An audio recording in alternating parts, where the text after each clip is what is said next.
I fully expect most people who run across this video to completely dismiss it offhand as me being crazy.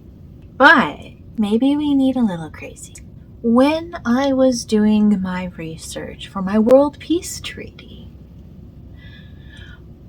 one of the TED Talks that I watched mentioned that one of the things that was a core requirement to have a successful World Peace Treaty was a new religion, some form of shared spirituality. And I might just have had the right weird life experiences to make one possible. When Dr. Neil deGrasse Tyson gets asked about spirituality, he always wants direct anecdotal experience, and he doesn't seem to find it in the stories he's seen. My strange adventures started with a stumble down the stairs when I was 7.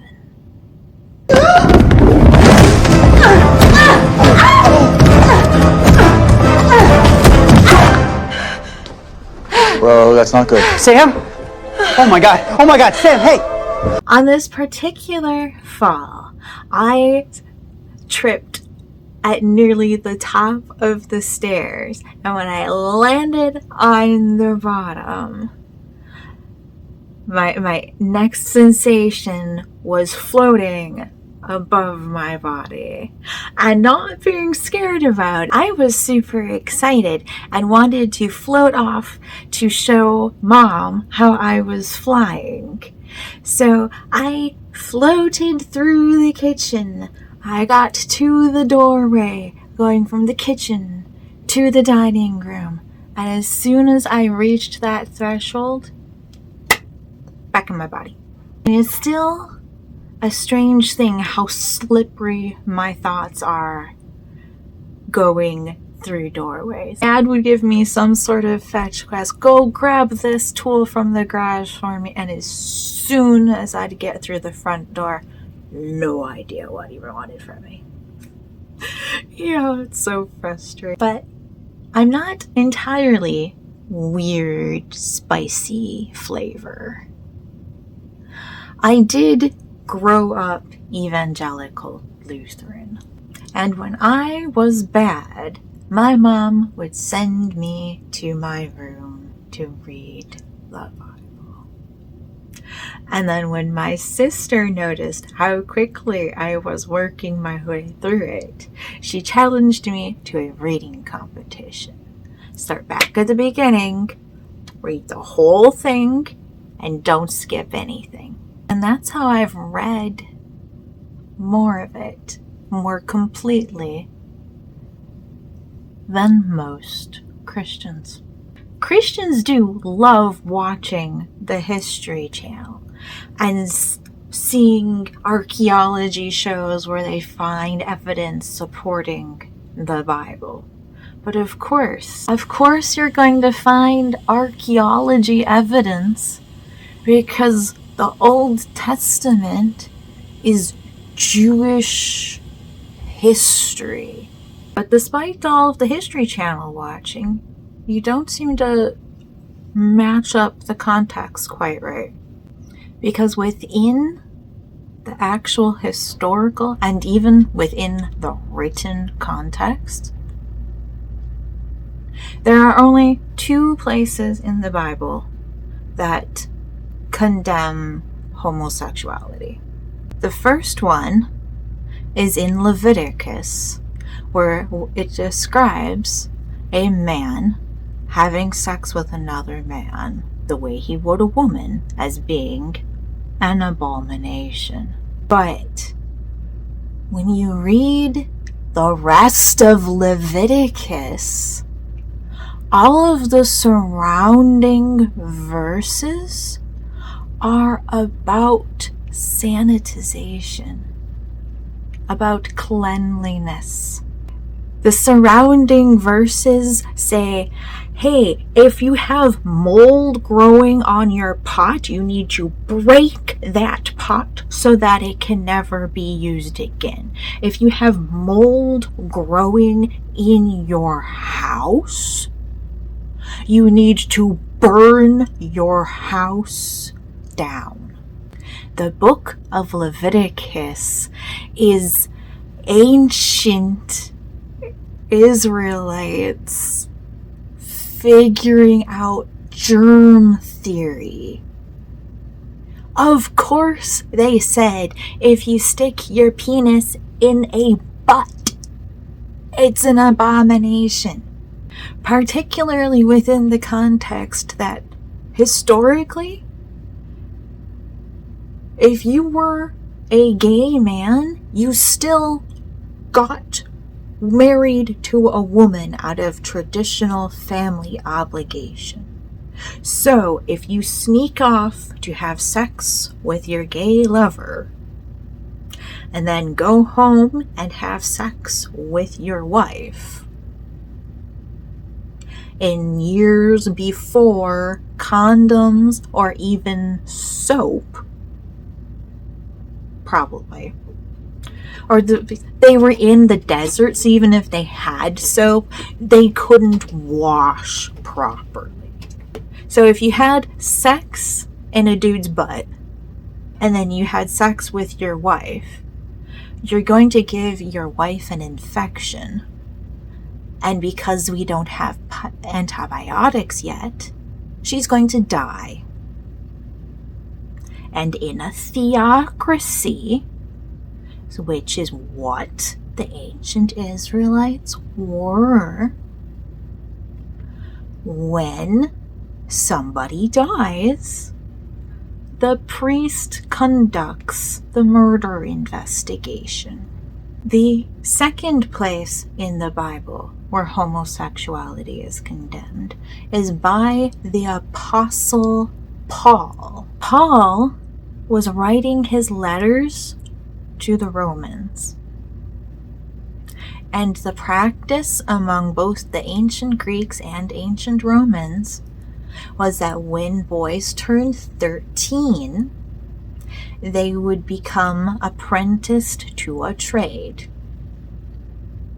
And then they would sexually serve their masters until they passed their trade to start their own business and then got married. Do you see how that has absolutely nothing in common with consensual love between same-sex couples? As much as Christians despise evolution, when properly studied, the Bible is actually a study of moral evolution. The big moral separation that Judaism was making, separating itself from other religions of its time, was in not doing human sacrifice. Moses was an Egyptian priest. Even within the canon story that he grew up as a prince, his function within the royal family would have been as a priest. And Egyptian priests used a lot of science in their work. There is a very excellent documentary called Who Wrote the Bible, where they described how the story of Moses was actually two different versions that were spliced together. One where Moses is Egyptian priest, scientific con artists, pulling tricks to swindle, getting his supplies from a trickster in a cave.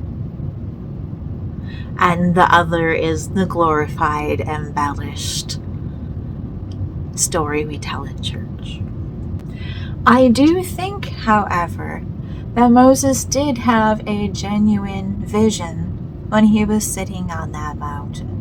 But as a Bronze Age Egyptian priest, he had to interpret what he saw to the best of his understanding, and then describe that information to a group of illiterate tribespeople. The creation story is not literal and never was intended as such. In high school Bible study, we studied biblical numerology, where we covered the fingerprints of God: 3, 7, and 12. 7 is the number of completion. The 7 days were not literal, they were symbolic. The vision doesn't line up with the fossils we find because it was just a vision. I do think the vision came from our sun. This is where this video boards the crazy train a bit and dips into psychosis Melissa's experiences. I'm quite certain that planets and stars are sentient, have souls. This outfit is most of the costume for my Mother Gaia character, who in my video series is the incarnation of our Earth as a goddess. Both the Earth and the Moon respond to the name Hecate. Both Hecate and the Christian God are trinities.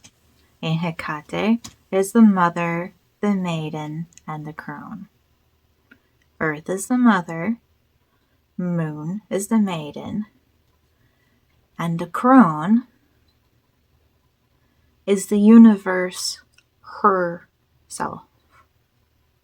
There is something special at the center of the universe, but she gets really offended if you ascribe her to just that object. But while I said that the Christian God is our sun, he does still listen to his mother, which is why the crone is also the Holy Spirit of the Christian Trinity. The Father is the Son, and Jesus, right now he's death, the Grim Reaper. When you die, whether you're Christian or not, Jesus shows up for your soul. There is no heaven or hell, though. When you die, your soul stays right here, and you are confronted by the souls who died before you.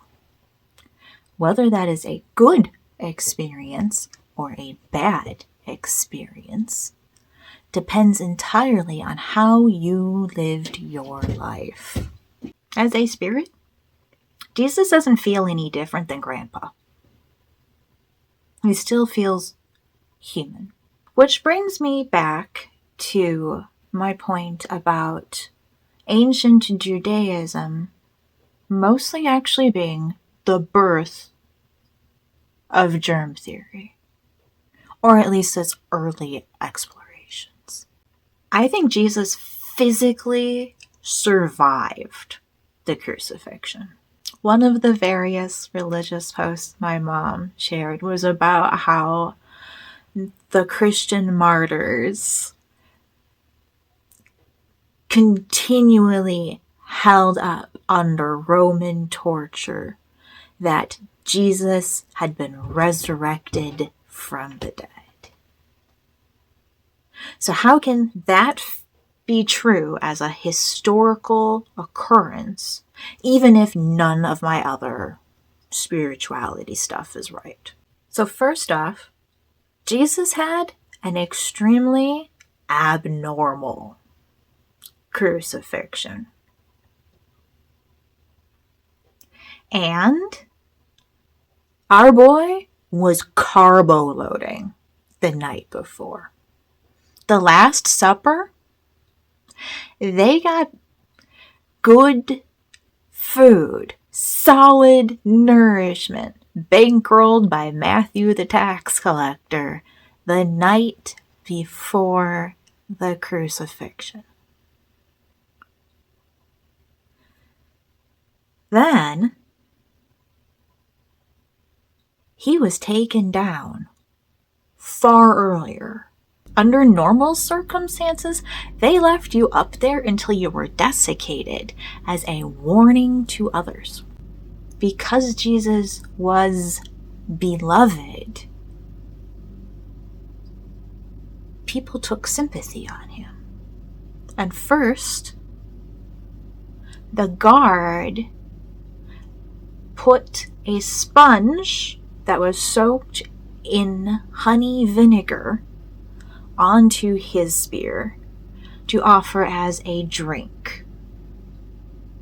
Because while vinegar sounds nasty, it's hydrating, nourishing, and in olden days, not swimming with germs. And while Jesus did refuse this drink, that meant that the spear of destiny that pierced Jesus' side had been sterilized before it was stabbed through. And where Jesus was stabbed was in his liver. Have you heard the story of Prometheus? How the bird pecked out his liver every day and then it grew back? That's because your liver is one of your very few organs that can actually physically regrow itself. So the guard stabs him in the liver, and Jesus says his last words, Eloi, Eloi, lama sabachthani, which means, my God, why have you forsaken me? And he gives his last breath, but we know from Victorian horror stories that people in ancient times were horrible at correctly diagnosing when people were actually dead. Just because you stopped breathing doesn't mean that your heart can't start back up again. Jesus has his last breath, and the Marys approach and ask him to be taken down. And our nice, friendly guard friend obliges. And the women clean his wounds. They wrap them. And then they wrap him and they put them in a tomb, having been brought down from the cross much earlier than most. Having his wounds tended and then laid down to rest. Our boy Jesus just slept it off. He just needed a few days for his liver to grow back. And then he moved the stone door himself because he had big, buff carpenter arms. Jesus physically survived a crucifixion because he carbo loaded, he's buff, And most importantly, his wounds were cleaned and given a chance to heal. The book of Revelations was never intended as prophecy. The Apostle John, who wrote the book of Revelations, was not John the disciple. He was years after Paul, even, and was sentenced to exile. And there he wrote the book of Revelations, which was really a set of coded instructions for taking down the Roman Empire. The Catholic Church canonized those instructions as prophecy because it keeps you distracted. It really is the most riveting read of all the books in the Bible. I binged going back on that one many a time. I have focused quite a bit on Christianity for what is supposed to be a globally unifying theory. I do dearly apologize for that. The wheel of karma, that was one of the most satisfying things I learned in my studies. As a woman who has been through much, it is such sweet schadenfreude to learn that my life is the personal living hell for a very bad man. When you die, you get the option to reincarnate. Taking that chance to reincarnate does not let you escape the souls of those who you have wronged. They follow you into your next life, and they serve you your just due. That is how both the Eastern religion concepts of ancestor spirits being amongst us and karmic reincarnation exist together within this system.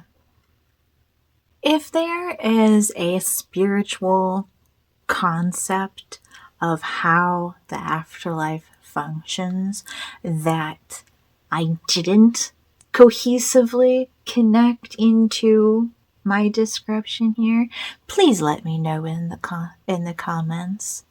The thing about not knowing things is you can't ever properly know what it is that you don't know. So thank you so much for watching and have a wonderful day. Bye!